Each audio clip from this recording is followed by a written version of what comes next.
துபர்மூர்த்தி இப்ப கர்ணன் வருவான். வீட்டுல என்ன சாப்பாடு செஞ்சுன்னு கேட்டாக்கா ஒண்ணுமே செய்யலன்னு சொல்லிருக்கோம். சரியா மா இங்கதான் உட்காந்துக்கிறீங்களா? ரொம்ப டயர்ட் ஆயிடுயா. வீட்டுல என்ன சாப்பாடு செஞ்சீங்க? வீட்டுல ஒண்ணுமே செய்யல. ஒண்ணுமே செய்யலையா? மோ வீட்டுல ஒருத்த இருக்கானே அண்டா சோறு துணுவானே, அவனுக்கு என்ன செஞ்சு வைக்கணும் பொறுப்பு இல்ல உனக்கு?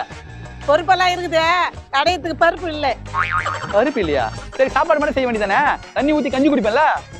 அரிசி தண்ணி எல்லாம் இருக்குது, ஆனா செய்யறதுக்கு மனசு இல்ல. மனசு இல்லையா?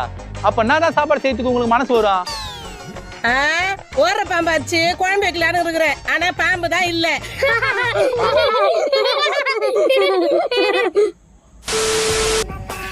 அம்மா என்னடா பாம்பு வச்சு குழம்பு வைக்கணும்னு சொன்னல? ஆமா. இந்தாம்மா பாம்பு. நான் பாம்பு குழம்பு வைக்கணும்னு சொல்லிட்டு இப்படி போயிட்டு வர்றாங்க. நீ ஒன்னும் கவலைப்படாதடா, நான் உன்னை சுட்டு சாப்பிடுறேன்.